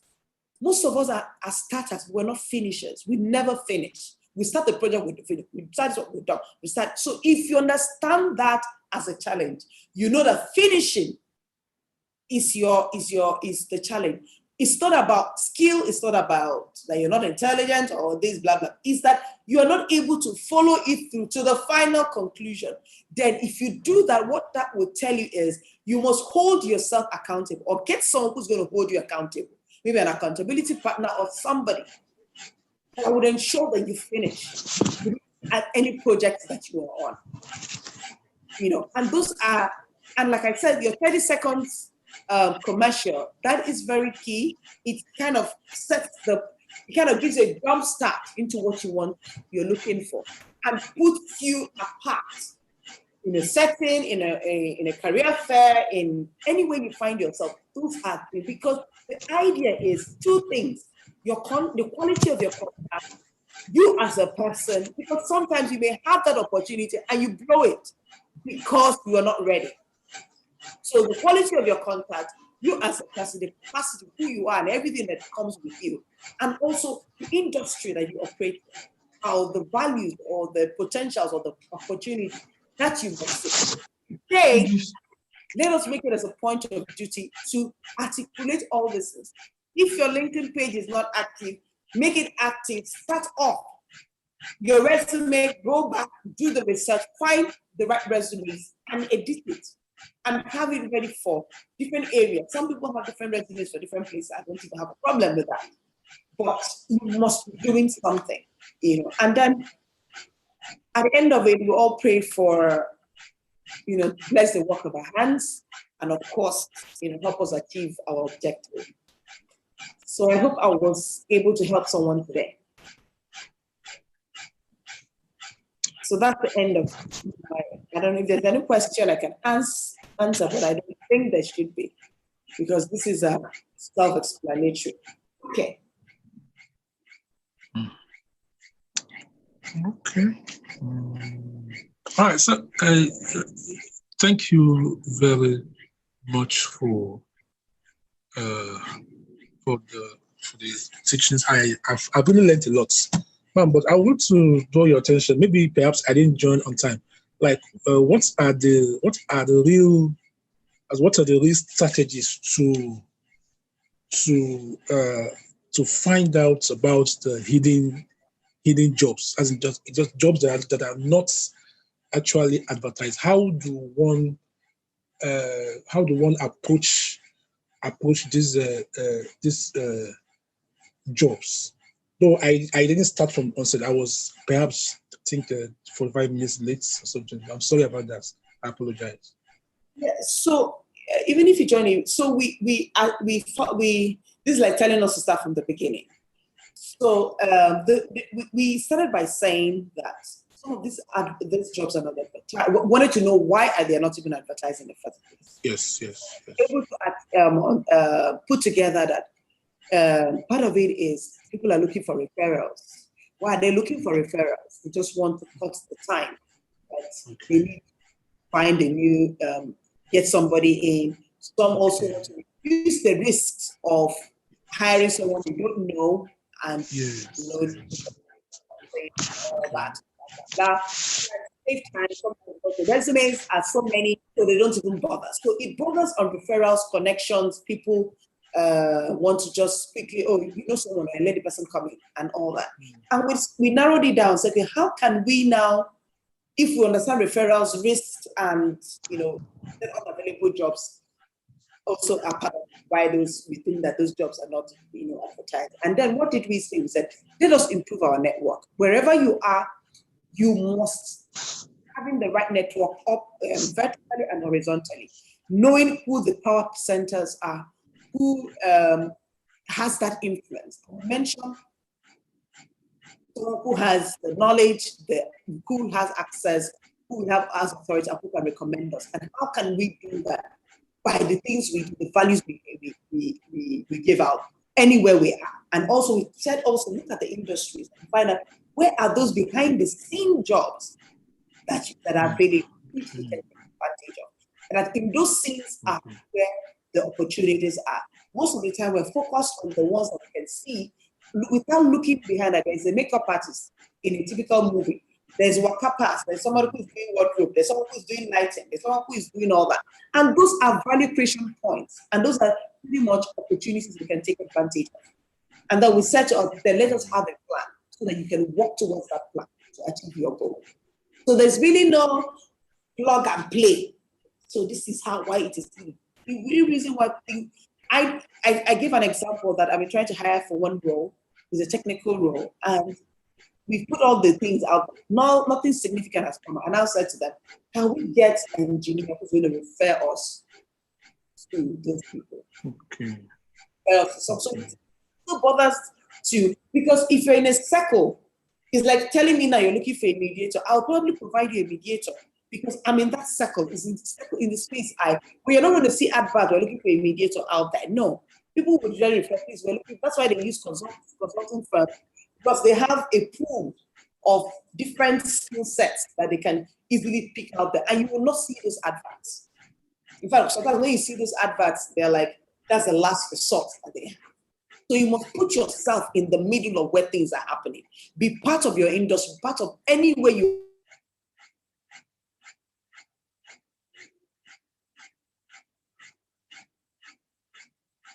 I hope that answered the question.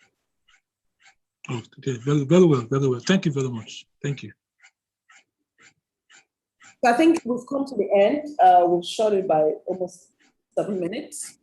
And I do hope I enjoyed myself. Hello, can you hear me?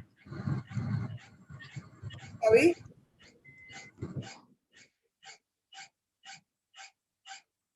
Okay. So knowledge exchange, I think I'm done. You can round up. Hello. Yes. Hello. Okay. Thank you very much, Ma. Thank you very much for your time. Thank you for the dedication and commitment to which you took this course, because you can see that it's not those courses that has really a typical way of teaching it, but we're able to like put things together and have a flow to it. You understand? Have a flow to it from you actually what is the reason for having Indian jobs in the first place? What are the strategies that you can engage, which are not typical strategies from you? You have to network, how to get those network, how to create social currency in terms of leveraging this social currency to get to where you. So these are not typical things that you are taught on a normal day, but thank you for being able to create that flow to this subject. and doing justice to the theme of the class. Thank you very much, ma'am. I was never in doubt of you doing this in any way because I've been in your class for like 2 or 3 times. Maybe for the new people that are just meeting you, like I said earlier, you're overqualified to deliver, you understand, and you actually delivered on this. Thank you very much for your time. Thank you very much. So I'll reach out to you on WhatsApp for any further thing and send you an official mail too. For any further things we'll be having. Thank you very much for your time. We appreciate you very much. Hello, can you hear me? Hello. Hello? Yeah, we can hear you. Go ahead. Hello, good afternoon. Good afternoon. Amachi, are you there? Okay, I'm Mahmoud from Kano. Oh, okay. Yeah, sorry. Sanu? Hello, can you hear me? I can hear you. Sanu? Okay. Yeah, Sanu, I can hear you. Go ahead. Go ahead. I'm muting. You mute me. Yeah, we had to mute you so that we could hear the audience, everyone. Okay. Everyone. Can you hear me now? Yes, we can hear you. Can you hear me? Yes, we can. Okay. Sorry, I'm having network issue. I'm calling from Kano. I don't know. My question here is that certain jobs, you understand? Yeah. Certain organizations are not giving maybe other people that are not from their region an opportunity to partake in the job acquisition. Like I said, I knew many guys from northern part of this country that applied for the job in Lagos, and they were not being given opportunity to partake or to participate in the job interview. Please, can you tell us, is there any barrier between Nigerians in job acquisition? And my second question is that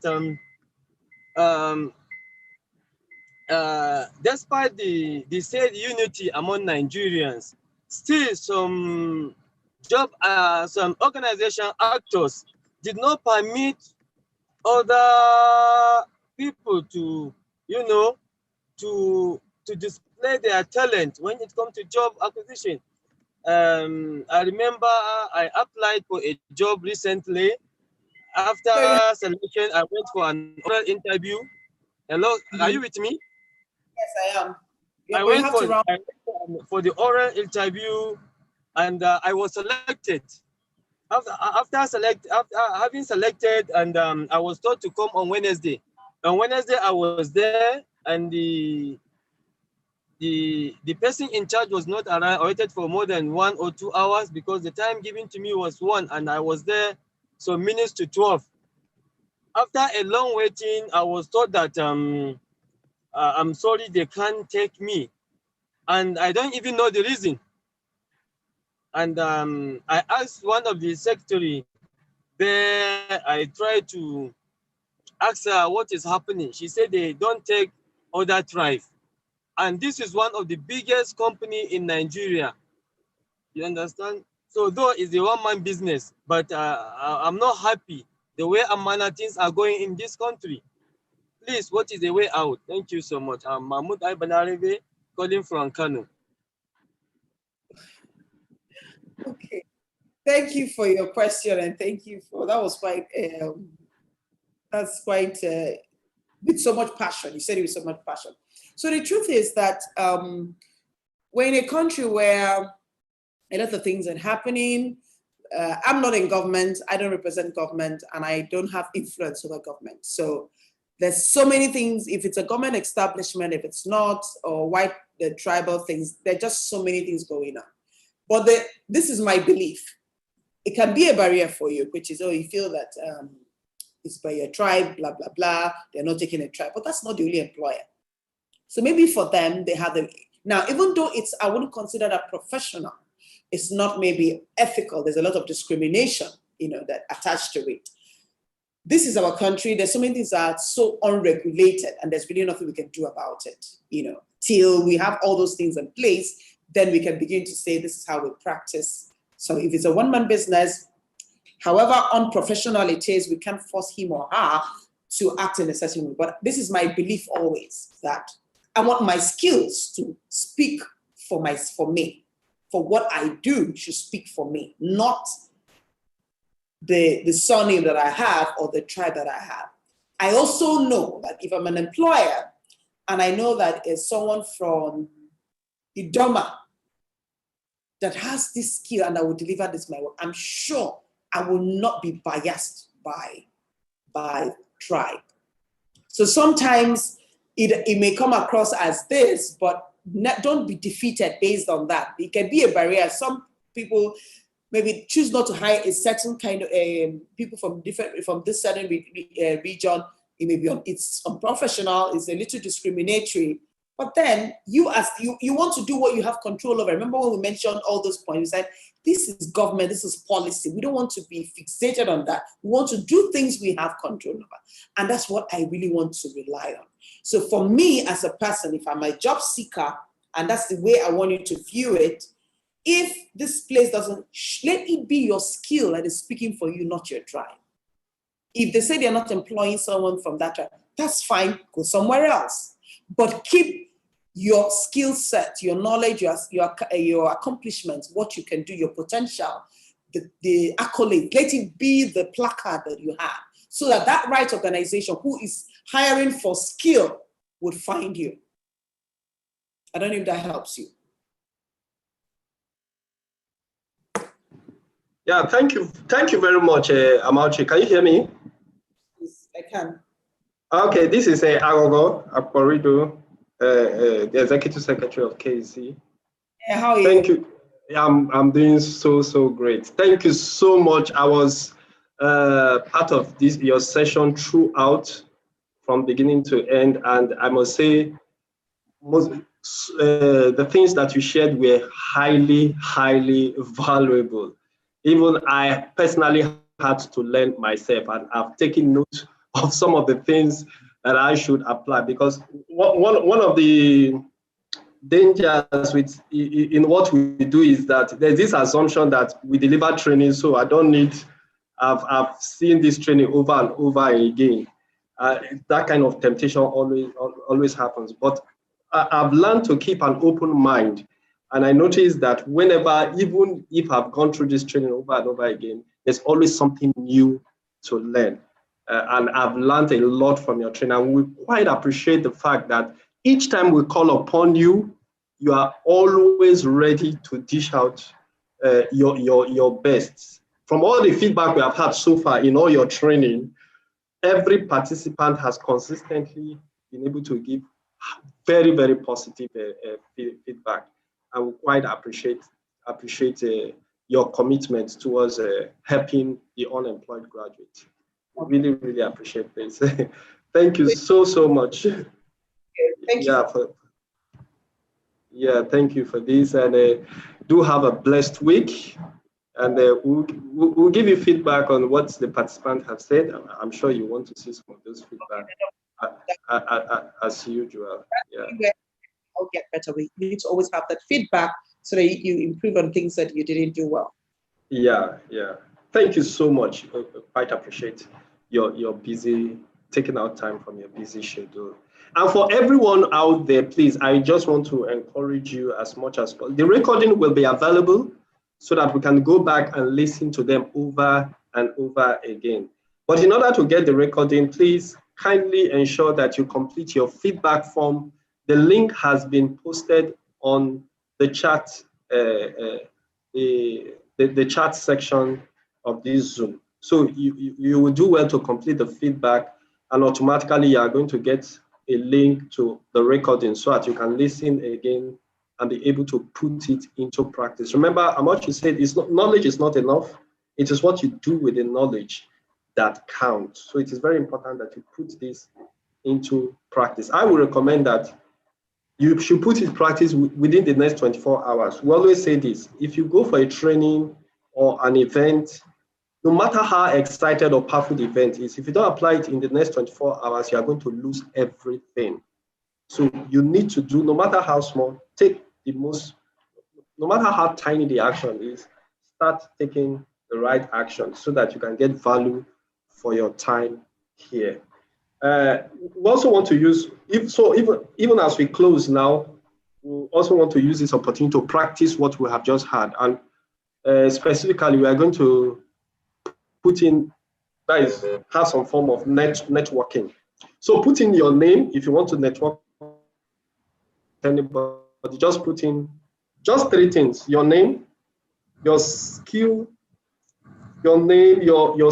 So let me type it in so that you get it. Your name, your WhatsApp, your email, your skill, your passion, and interest. So it's on the comment section. So you can see it on the comment section. If you want to network with other people here, so let's practice what we have learned. This is where the networking actually begins. You don't know who is in this place that knows somebody that could connect you. So share your name, your WhatsApp or email, which one you are comfortable with, and tell us about your skill, your passion. What is that thing that interests you, or what are you good at? So that you never can tell where we can see opportunities and want to link you to such opportunities. So let's start to practice what we have learned from our facilitator today and make this a lifestyle. She made something very important, that networking is a lifestyle. You don't network when you have problem. So you prepare before the problem comes so that you can be able to cash in on the relationship that you have built before any problems show up. So if you have any question, please, because of time, we want to allow our facilitator, want to give her the opportunity to leave because of she has spent so much more than we have bargained. But if you have any question, you can send us an email through our email address. I'm going to type in our email address, and maybe we could send the questions to her to help us give answers to. And because of time, we may not be able to answer all questions, but you can send your questions to our email address, which you will find on the comments. So please, I also want you to appreciate our facilitator. You can put that on the comments and say a few kind words to her and appreciate her. I mean, this is a free event and she has given her time. It is ideal that you guys also appreciate her for that time. So you can type on the comments, use those emojis and the rest of them to appreciate the wonderful time and the knowledge that she has shared with everyone. Stephen, I'm looking at what you wrote, and it says skills, passion, interest, it's a strategy and innovation, risk management, internal control and compliance, because those are buzzwords. It really doesn't say much. So I would advise that when you are articulating all that, ask yourself what's the need for the employer. Put it in a way that the employer sees what he's going to get by hiring you. So that helps.